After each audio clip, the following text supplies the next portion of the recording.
Ok, buenas tardes a todos, a los presentes acá en el IA Lab y a los de manera online. Hoy retomamos las charlas del Centro Nacional de Inteligencia Artificial, CENIA, y el Laboratorio de Inteligencia Artificial IA Lab. Hoy nos presenta Eugenio Herrera, que es parte también del CENIA y nos va a dar una pequeña introducción a lo que son los modelos de difusión. Un tema muy importante y de boga actualmente. Así que bienvenido Eugenio y bienvenidos a todos y te doy el pase. Hola, soy Eugenio y trabajo acá en Escena como Machine Learning Engineer y hoy día les vengo a hablar de los modelos de difusión. ¿Ya? Tengo que sí dar ante un par de advertencias, o sea, no advertencias, pero un warnings chiquitito. Uno, sé que hablo rápido y modulo mal, en especial cuando hablo cosas que me gustan como esto, así que si en cualquier momento empiezo a hablar muy rápido, no se entiende o lo que sea, me pueden decir como que lo repita o que hable más lento. ¿Ya? Estoy acostumbrado a que me pasen esas cosas. Y el otro es que estuve resfriado la semana pasada, así que la probabilidad de que se me salga un gallito o algo así es 100. ¿Ya? Así que bueno, vamos a el asunto. Bueno, no está funcionando el... ¿Puedes meterte el...? Sí, que no está ahí en Google Slides. ¿Ahora? No. Sí, tenéis que seleccionar ahí, eso. Ya está. Sí, ahora sí, gracias. Ya bueno, me imagino que muchos de ustedes están familiarizados, han visto este tipo de cosas que han salido este año, que generan imágenes a partir de texto. Entonces, por ejemplo, acá tenemos un texto de un perro mirando curiosamente un espejo y un gato. Y se genera esta imagen hiperrealista de ese texto. Lo mismo acá el patito de vidrio con un cuadro atrás de un paisaje, y como súper detallado, a pesar de que el texto es más o menos complejo, muy descriptivo, se logra generar eso. Lo mismo acá con un corgi en Nueva York, en Times Square. ¿Sí? Quizás esto nos vamos a familiarizar con este tipo de cosas, que hoy en día se han convertido en un meme, que son de Mini DALL-E, que se usan Hugging Face. Entonces acá tenemos a Jesús hablando de un TED Talk, o una guerra nuclear en el estilo Lofi para relajarse. ¿Ya? Entonces la idea de esta charla es explicar cómo se llegaron a estas cosas gracias a los modelos de difusión. ¿Ya? Entonces primero hay que definir qué son los modelos de difusión. Espera, está ahí pasando la slide. Está bien, gracias. Bueno, los modelos de difusión son modelos generativos inspirados en la termodinámica del no equilibrio. En esto se define una cadena de Markov de pasos de difusión que lentamente agrega ruido a los datos para que luego una red neuronal aprenda a revertir este proceso y así generar nuevos datos a partir de ruido. Me imagino que mucha gente acá ve esto, que estoy hablando en coreano, y sé que en el público hay gente que no está familiarizada ni con matemática, ni machine learning, ni esas cosas. Así tranquilos porque esta presentación está pensada para todos, tanto para académicos como para gente no familiarizada con matemática. ¿Ya? De hecho, para gente que no sabe mucho el tema, creo que lo único que le pongo atención es a estos conceptos de acá. Modelos generativos, cadenas de pasos de difusión que agregan ruido a los datos y red neuronal. De hecho, para simplificarle aún más la tarea, creo que lo único que tengan presente es que tienen que poner atención para aprender son redes neuronales, modelos generativos y revertir procesos de difusión. ¿Ya? Entonces, primero, ¿qué son las redes neuronales? ¿Ya? Para entender qué son las redes neuronales tengo que explicar de dónde vienen, así que hay que explicar primero qué es la inteligencia artificial, después machine learning y después deep learning, que es como el área que se encarga de las redes neuronales en inteligencia artificial. Ajá. Entonces, inteligencia artificial. La inteligencia artificial es, en ciencias de la computación, la disciplina que intenta replicar y desarrollar la inteligencia y sus procesos implícitos a través de computadoras. ¿Ya? Esta es la definición sacada de Wikipedia, entonces al final queremos hacer agentes que intenten parecer inteligentes. ¿Ya? Luego viene Machine Learning, que es una subárea de inteligencia artificial que busca desarrollar algoritmos capaces de aprender a resolver tareas. ¿Ya? Una subárea de inteligencia artificial y busca simular el aprendizaje. Entonces, por ejemplo, lo que quiero hacer es que, dada la foto de un perro, se la paso a mi computador y me dice, oh, acá hay un perro. Y para lograr esto voy a tener que pasarle muchas fotos y generar como un juego matemático que va a lograr que esta cosa aprenda a entender los patrones generales que hacen que la foto de perro sea un perro. ¿Ya? Y después vienen las redes neuronales, que son un subconjunto de Machine Learning. Entonces, es un paradigma de aprendizaje automático, Machine Learning, inspirado en las neuronas de los sistemas nerviosos de los animales. Inspirado, ¿ya? Como que las neuronas en verdad son más complejas que esto, pero nosotros nos picamos bacán y decimos que son neuronas. Entonces, lo que hace finalmente una neurona, abstraídamente, es que le entra algo, después por dentro lo procesa y después escupe otra cosa, ¿ya? Entonces, le voy a pasar un cuadradito, lo va a procesar por dentro y me escupe un triangulito. En verdad, son números los que están procesando, pero para simplificar y que se entienda, puse esto. Lo simpático de esta cosa es que yo puedo generar un juego con eso y empiezo a hacer cadenas de neuronas, ¿ya? Redes neuronales, y puedo hacer cosas más complejas como hacer que aprenda a comprender qué es un perro. Nuevamente tengo que pasarle muchos datos y entrenarlo, y a medida que le voy pasando muchos datos, estas neuronas se van configurando y procesando de manera distinta y así logran entender y aprender cómo cachar qué perro es. Un tema de notación, desde ahora en adelante, cada vez que tenga una cadena de redes neuronales, va a ser representada por este tipo de figuritas. ¿Ya? Bueno, entonces ahora tenemos claro qué son las redes neuronales y podemos empezar a ver qué son los modelos generativos, que era otra de las patitas del concepto de modelo de difusión. Entonces, modelos generativos. Para entender primero qué es un modelo generativo, tenemos que entender que es un modelo clasificador, ¿ya? Entonces, justo el ejemplo que vimos antes de comprender que un perro es un perro, es clasificar los perros, ¿ya? Entonces estoy entendiendo que hay un conjunto de cosas que son perros y que la foto de ese perro pertenece a ese conjunto, ¿ya? Entonces acá comprendo que esa foto es de un perro y acá esa foto es de un gato, ¿ya?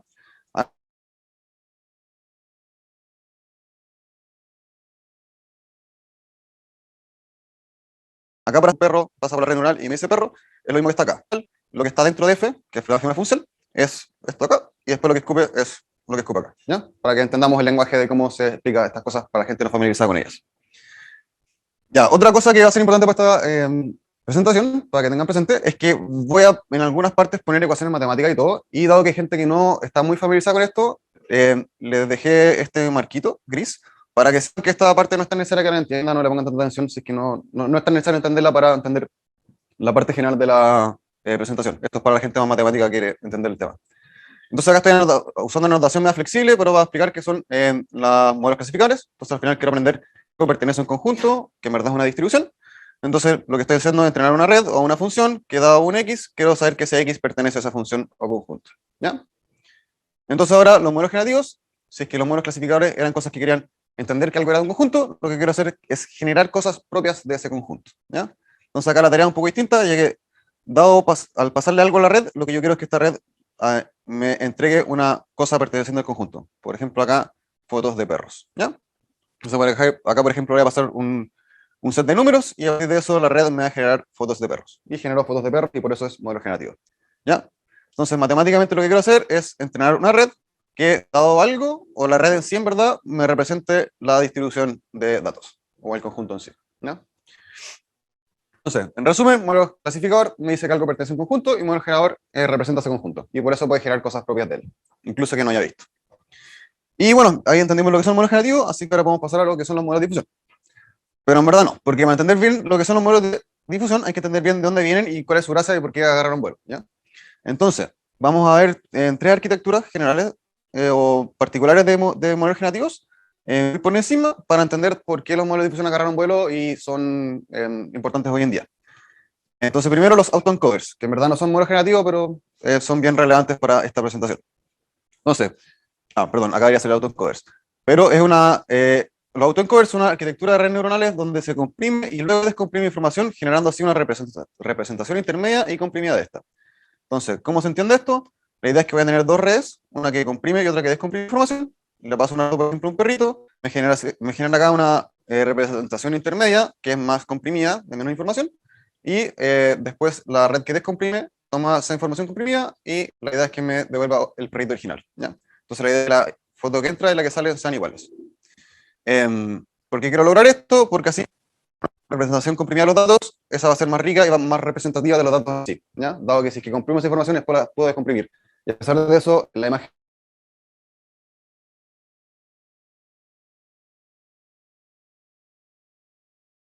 esos datos, entonces al final hago un cuello de botella acá y por eso se genera este espacio intermedio. ¿Ya? No es tan importante en verdad esto.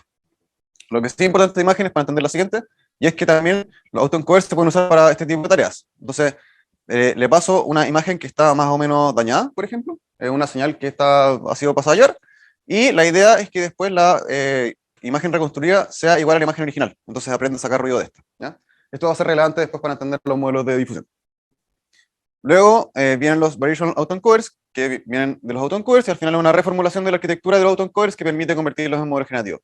Acá no voy a parar mucho, ya que no relata el tema, pero al final hago un juego matemático que me permite generar datos nuevos gracias a que representa distribuciones por dentro del espacio latente, etc. Pero no importa. ¿Ya? Y sí, el espacio latente es este espacio intermedio, que está entre medio del autoencoder, o sea, perdón, del encoder y el encoder. ¿Ya? Luego vienen las Generative Adversarial Networks, ¿ya? Que son la arquitectura de modelos generativos que fue más exitosa hasta hace 1 o 2 años, y más estándar. Entonces, como dice su nombre, adversarial, es un modelo generativo entrenado a partir de una competencia con un modelo clasificador, ¿ya? También lo voy a explicar muy por encima, pero la idea es que al final yo tengo un generador y un discriminador, que el discriminador es el clasificador, y también datos reales. Entonces la idea es que el generador va a ir generando datos, y también voy a tener datos reales, donde ambos van a ser pasados al discriminador o clasificador, que tiene que discernir cuáles son reales y cuáles son falsos. Y así se empieza a generar una competencia donde el generador intenta engañar al discriminador y el discriminador pilla al generador, y así se van turnando y generando entrenamiento donde al final ambos empiezan a ser más óptimos en su tarea hasta que llegan a un equilibrio y de esa forma el generador puede hacer imágenes que parezcan reales. Eso sí, esta cuestión, como se van turnando y pasan señales de un lado para el otro, es media compleja y se desestabilizan fácil, ¿ya? No llegar a entrenarlos. Y bueno, ahora sí podemos pasar finalmente a los modelos de difusión, que es a lo que vinimos, y entender por qué son importantes y han agarrado vuelo. Entonces, ¿qué es un modelo de difusión? En pocas palabras, un modelo de difusión es un modelo generativo que se construye diseñando un procedimiento para gradualmente convertir datos en ruido y luego entrenar a una red neuronal que aprenda a invertir este proceso paso a paso, ¿ya? Entonces, primero voy a explicar qué es esto de gradualmente convertir datos en ruido y luego el tema de hacer el paso inverso, ¿ya? Entonces, ¿qué es convertir datos en ruido? Bueno, la idea es que voy a tener una foto y paso a paso le voy a ir agregando ruido hasta que finalmente voy a terminar con una imagen de puro ruido, ¿ya? Como igual que una tele estática, ¿ya? Y lo que quiero hacer es finalmente entrenar un modelo que haga el proceso inverso. Entonces, dado ruido, yo voy a hacer un paso inverso, paso a paso, hasta generar el dato original. Entonces yo, ah, ah, lo que quiero hacer es que una red aprenda a que una vez yo le dé ese ruido, me reconstruya paso a paso las señales hasta generar la imagen original, ¿ya? Y la idea es que luego de eso, cada vez que le puse ruido, me empecé a generar imágenes. Ya se aprende a generar cosas nuevas, ¿ya? Bueno, ahora vamos a la explicación técnica de cómo ocurre esto, así que acá ya entramos en matemática dura y pura, como advertencia. Entonces,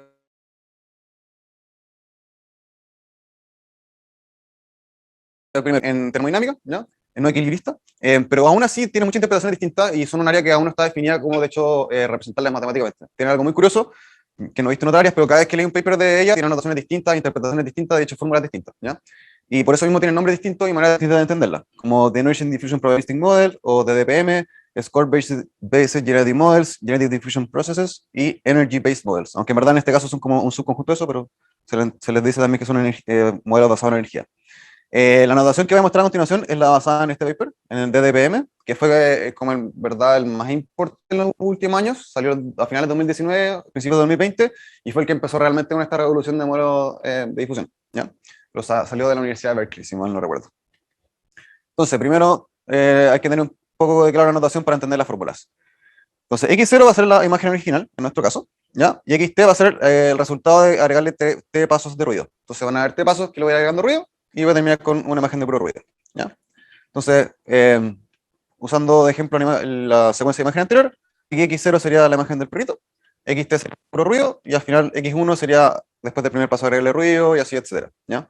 Entonces, una buena forma de recordar cómo funciona esto es que mientras menor sea el número que acompaña a X, quiere decir que es un paso más cercano a la imagen original, ¿ya? Bueno, entonces, ¿qué quiero hacer? Es tener una imagen, terminar con ruido, hacer algo que le vaya agregando ruido, y otra cosa que vaya a partir del ruido pasando al paso anterior de la difusión, ¿ya?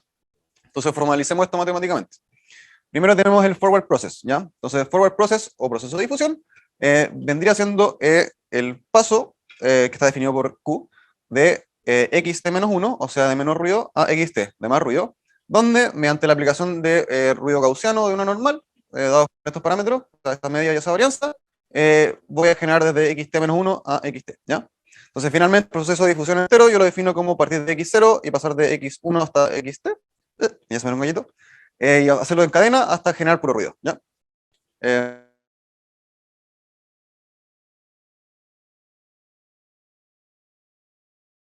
En el schedule de varianza, y al final es un que le voy ajustando cómo ir agregando o regulando la cantidad de ruido que agregando paso a paso, ¿ya? En esta slide se entiende por qué se usa esto.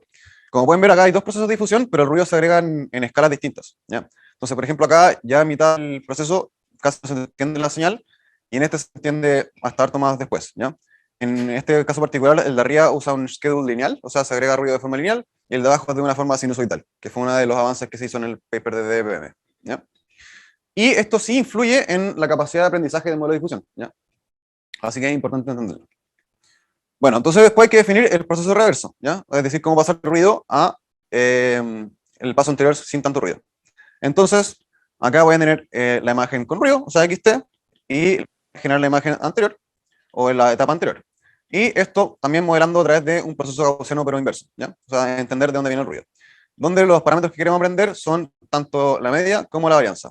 Aunque en verdad en la práctica, después del paper del 2020 que mencioné antes, estos se dieron cuenta que no es necesario y es constante, ¿ya? O sea, al final lo único que aprendo es la media.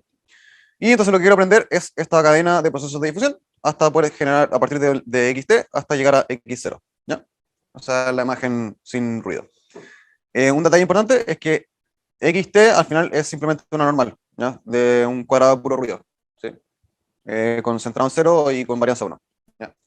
Y entonces parto con una imagen de puro ruido, como van a poder ver acá, en el proceso inverso, y después genero una imagen real, ¿ya? Entonces en la práctica de los modelos de difusión lo único que le paso es una grilla de puro ruido, y me genera después de la difusión, o sea, del proceso inverso de difusión, una imagen.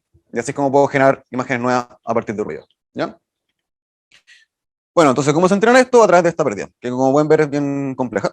Entonces, hago la log likelihood y le hago un... ¿cómo se llama esto? Filo, termino calculando el elbow de esto, así. Pero en verdad, en la práctica, gracias a una secuencia de papers, se dieron cuenta que esta cuestión se puede simplificar mucho, así que hoy en día en la práctica se entrena con esta pérdida, ¿ya? Para entender un poco esto, la notación acá es que el schedule lo reformulo de esta forma. Entonces, en el paso T, digo que AT va a ser 1 menos el schedule en ese paso, y luego hago la multiplicación de todos los pasos de schedule con este A rayita T, ¿ya? Entonces, al final lo que quiero modelar es simplemente en cada paso restarle a la media aprendida por el modelo parametrizado de esta forma, en el paso T, ¿ya? Y con eso hago una pérdida simple.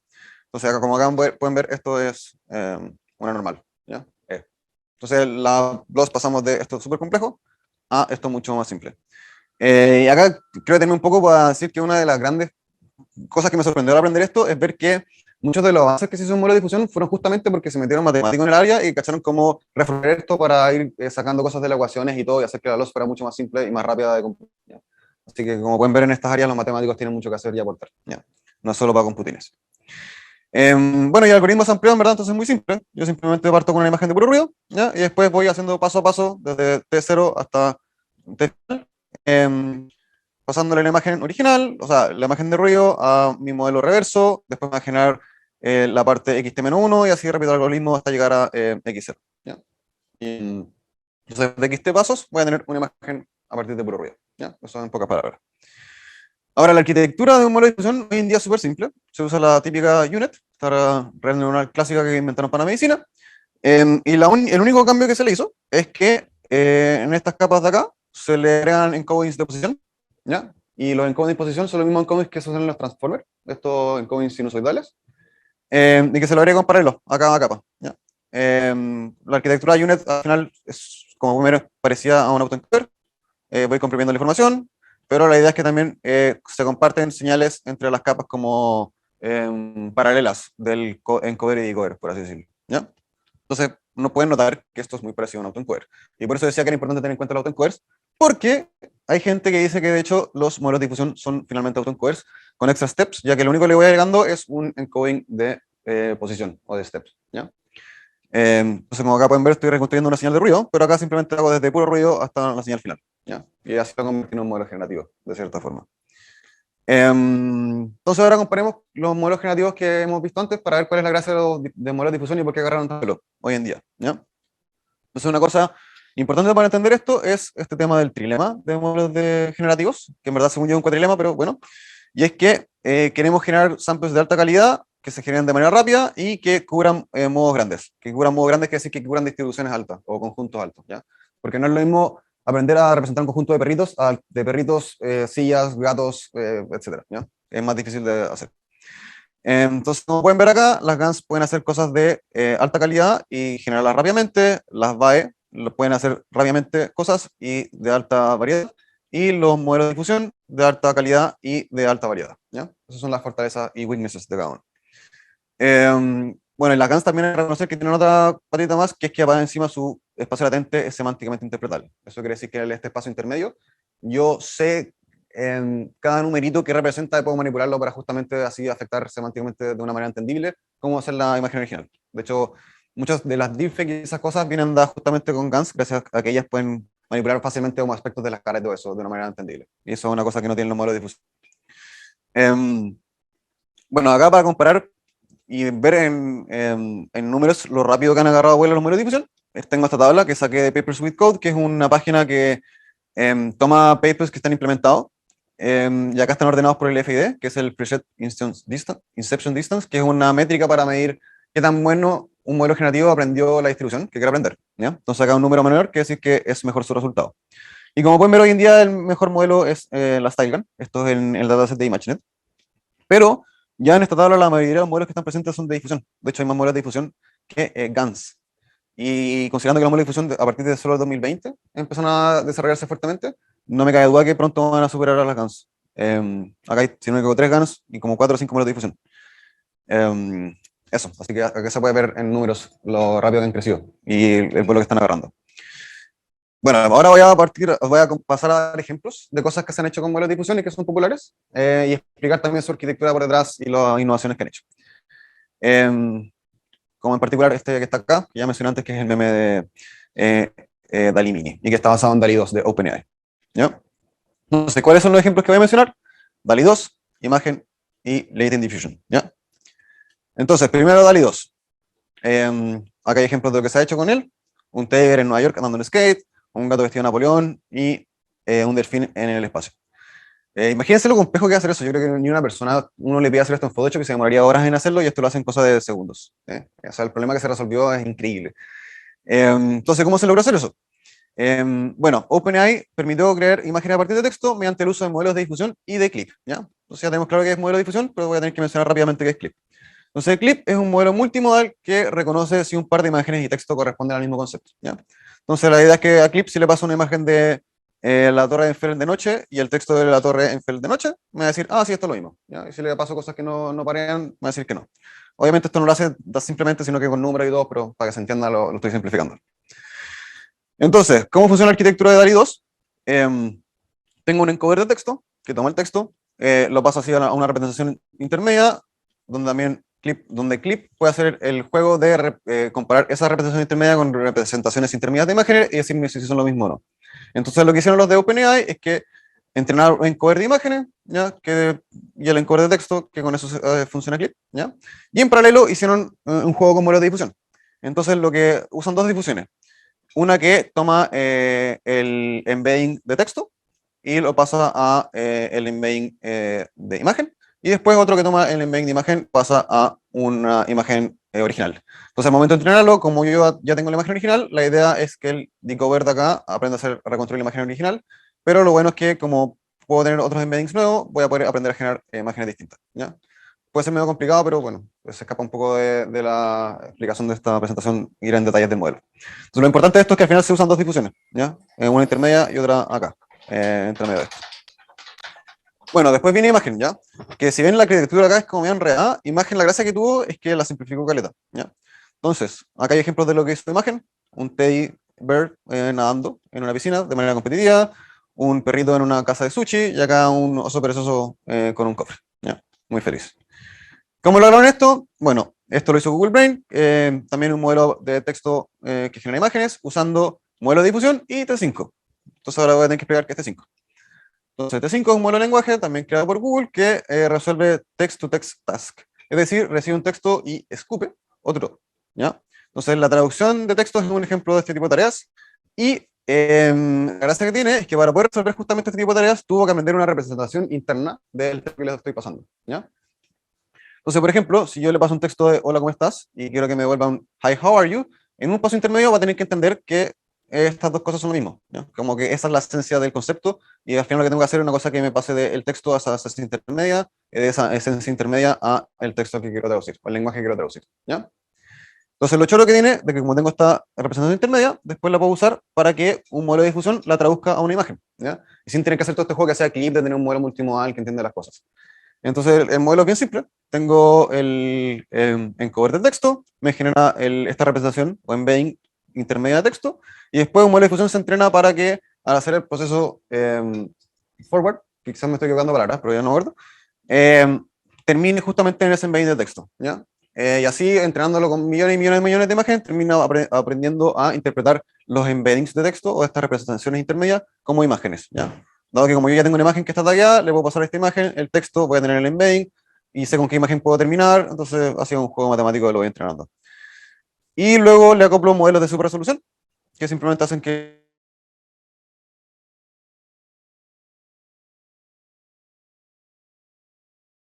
el texto se lo agregaron después, ¿ya? Y bueno, ahora viene el Latent Diffusion, ¿ya? Que la gracia de este es que es el más popular y grande de modelos de código abierto, ¿ya? Y que necesita menos cantidad de cómputo, ¿ya? Entonces acá hay algunos ejemplos de las imágenes que han sido generadas, ¿ya? Como un cuadrito, acá una casa con rayos, y acá algo como una pintura de óleo del espacio latente, ¿ya? Bueno, el modelo de difusión latente es un modelo de código abierto creado por académicos de las universidades de Múnich y Heidelberg que permite flexiblemente adaptar al generador a nuevas tareas. Ah, espera, me acabo de dar cuenta de una cosa que se me olvidó mencionar. En cada uno de estos ejemplos puse el momento de publicación. Entonces, como pueden ver, esto fue en abril de 2022. Imagen fue en mayo de 2022. Y DALI fue, perdón, en abril de 2022. Entonces, como pueden ver, en 3 meses salieron muchos modelos distintos compitiendo y aumentando mucho la potencialidad de estos modelos, ¿ya? Es una área de mucho estudio y mucho desarrollo hoy en día. De hecho, Google ya tiene un modelo nuevo que compite con imagen, hace como una semana. Bueno, la gracia y lo que difusión latente le innovó es que primero la difusión ocurre en el espacio latente de una CAN, o sea, de otro modelo generativo, lo que permite que se acelere considerablemente el proceso de generación, ya que como vimos antes en este trilema, los procesos de difusión son bien lentos, pero como este proceso de difusión ocurre en un espacio que es más pequeñito que el espacio latente, se acelera y logra ser más rápido, ¿ya? Aparte, permite entrenar modelos de difusión competentes con bajos recursos, ya que como ocurre en un espacio más chiquitito, necesito menos recursos para entrenarlo y es más fácil entrenarlo, ¿ya? También permite generar imágenes de cualquier dimensión sin necesidad de reentrenamiento. Entonces, como pueden ver acá, imágenes son de dimensiones distintas, a diferencia de DALI y imagen, que son todas cuadradas y de las mismas dimensiones, ¿ya? De hecho, yo elijo la dimensión que quiera y la va a hacer de ese tamaño. Y por último, su último gran aporte es que desacopla la lógica de condicionamiento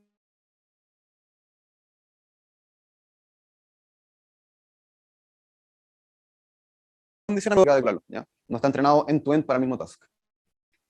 Bueno, eso sí, la arquitectura para lograr eso es un poco más compleja, ya que la difusión ocurre dentro de una PQ-GAN, que es una mezcla como de BAE con GAN, que salió el año pasado.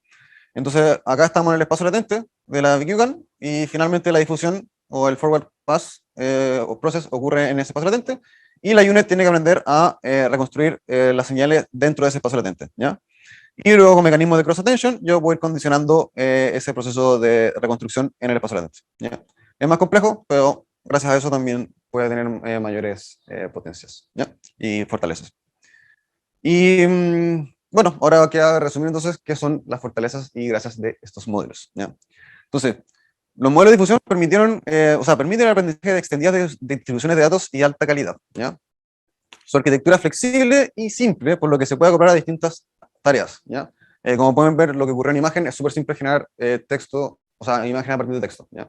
Si esto lo intentáramos hacer con GANs o Baez sería complejísimo. Esto se intentó hacer antes y fue más inestable la manera de lograrlo, de peores resultados y con más complementos, o sea, objetos entre medio, ¿ya?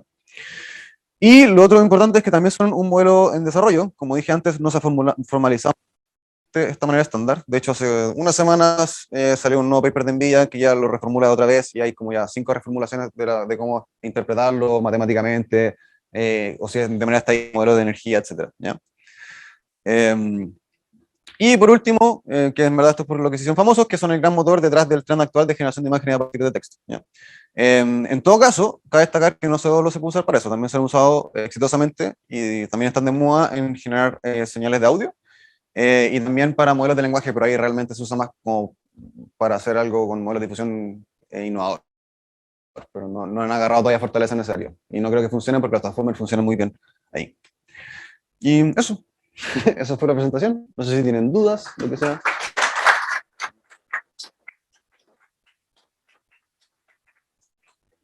Ya. Ya, depende mucho del modelo. En un principio, de hecho, en el primer paper eran 1000 pasos, ¿ya? pero después con los nuevos avances cacharon que podían, ¿ya? Si no me equivoco, esa fue la gracia de DPM, o sea, una de las gracias de DPM, que yo podía elegir tener más pasos y así generar una imagen de mejor calidad, o tener menos pasos y generar una imagen de menor calidad. Pero hoy en día, por ejemplo, en difusión latente, yo puedo generar una imagen en 10 segundos, 9 segundos, etcétera. Está muy acelerado. Obviamente, dependiendo de la dimensión que le pongas. Mientras más grande va a ser más lento. Pero también puedo hacer que sean un minuto y hacer de mejor calidad. Sí.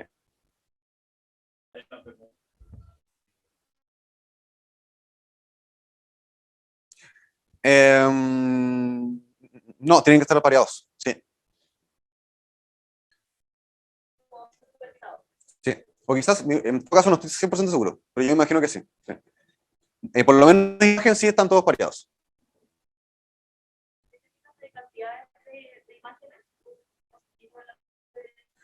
Sus cientos de miles. Sí. Aunque con el paper que salió de NVIDIA la semana pasada, eso se redujo mucho porque usan el mismo sistema de Adaptive Data Augmentation. Y con eso, o sea, en GANs usando ese sistema uno puede entrenar una GAN con 600, 800 imágenes. No sé qué tanto se reduzca ese número en modelos de difusión, pero ya se podría reducir antes. ¿Mm? Ah, sí. Pero en Latent Diffusion, ¿puedes volver a slide, por favor? La GAN está entrenada aparte. Yo tengo la GAN preentrenada. De hecho, tengo los pesos oficiados y la difusión ocurre dentro de ella. Sí, se entrenan por separado. No, gracias. Entonces, ese paso latente ya está definido y lo que yo hago después es entrenar dentro de él. Sí. ¿Más preguntas?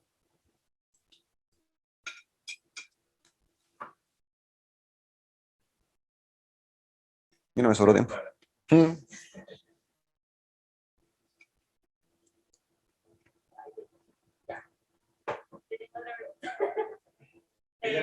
Ah, que repite la pregunta hecha. Ya, perdón, sí.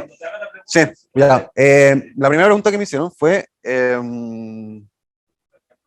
los tiempos de inferencia. Y ahí dije que uno puede hacer un juego flexible de elegir si tener más o menos pasos y según eso si tengo menos pasos va a ser peor la calidad, pero va a ser más rápido la imagen. Y si tengo más pasos va a ser de mejor calidad la imagen, pero va a ser más lento el proceso de generarla. Y la segunda pregunta fue, Paca. Ah, la cantidad de datos que necesita. Que justo la semana pasada debería poder empezar a necesitarse mucho menos datos, pero antes de eso se necesitan muchos datos para entrenar. Y por muchos datos me refiero a cientos de miles por lo bajo de imágenes.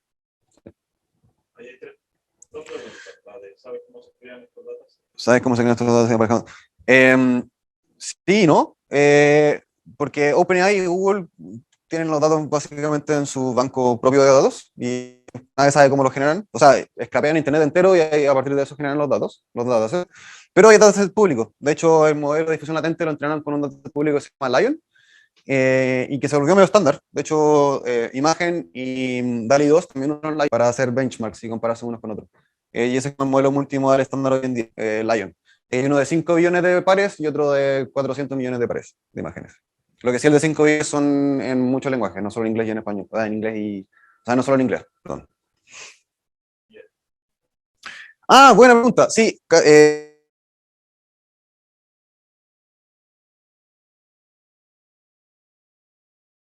y la diferencia era muy lenta. Pero sí, hoy tengo un ejemplo. Gracias, Denise. Pero este nuevo paper logra hacer videos incluso de más de una hora, que son coherentes. Hay un ejemplo muy increíble que es, hay un auto manejando por una calle, parece como si fuera en GTA, y se maneja solo, para, hay roja, cruza gente y todo, y ocurre por un modelo de difusión, que en verdad son dos modelos de difusión acoplados que se van intercalando las frames y todo. Así que sí, se puede usar para videos, pero no en tiempo real, porque sus diferencias, como habrán visto, no son tan rápidas como para tener videos generándose en tiempo real.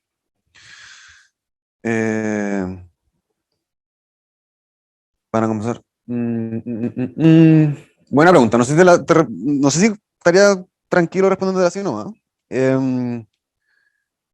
Pero, por ejemplo, recuerdo cuando aprendí el tema de cómo se funciona el tema de poder manejar los contextos, que se usa un... ¿Puedes volver a slides? Que en verdad hay una cosa que no expliqué porque se me escapa, no puedo cambiar esto. Se me escapa el scope de esta cuestión, que es el Classifier Free Guidance, que al final es cómo se permite hacer que estos modelos se condicionen con algo. El problema de usar sistemas de clasificación en estos modelos es que justamente se permiten que se usen muchos ataques adversariales. Pero hoy en día, como funciona de manera libre, sin clases, ya que se hace un juego matemático, quizás eso ya se superó, no sé. Pero la verdad es que no estoy tranquilo de responder esa pregunta. Pero buena pregunta, lo voy a investigar después.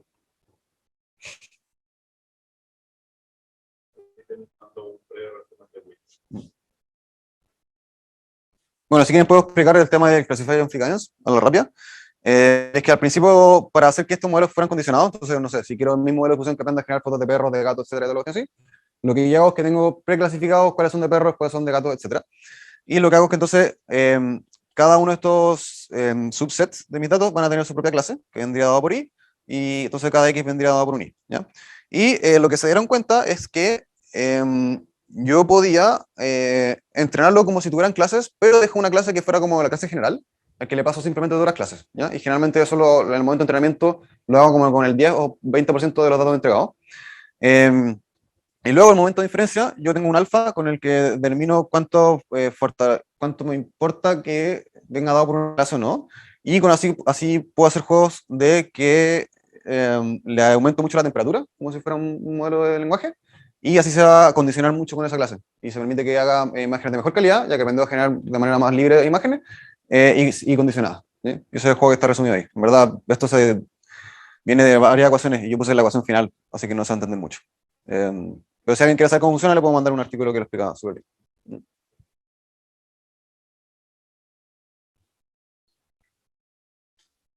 ¿Más dudas?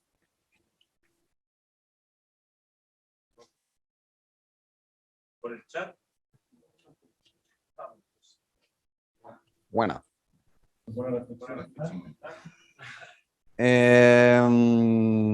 No sé, gracias por venir, ¿sí? Y darnos esta oportunidad, ¿sí?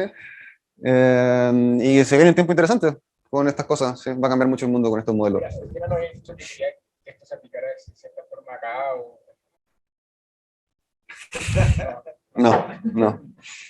No quería eso. Oye, Eugenio, ¿hay algún modelo que uno le pase texto en español y te dé la...? No. Ah, sí, me preguntaron si hay modelos que permitan hacer esto con otros lenguajes como español o algo así. Y no, hoy en día no hay, son todos en inglés. Ah, no, mentira, hay en ruso y en chino. Sí.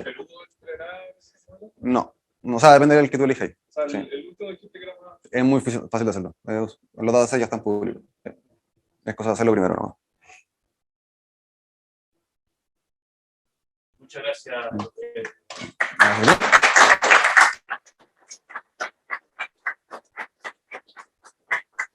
Muchas gracias a todos los presentes acá de manera presencial y en los online. Nos vemos la próxima semana. Chao, chao.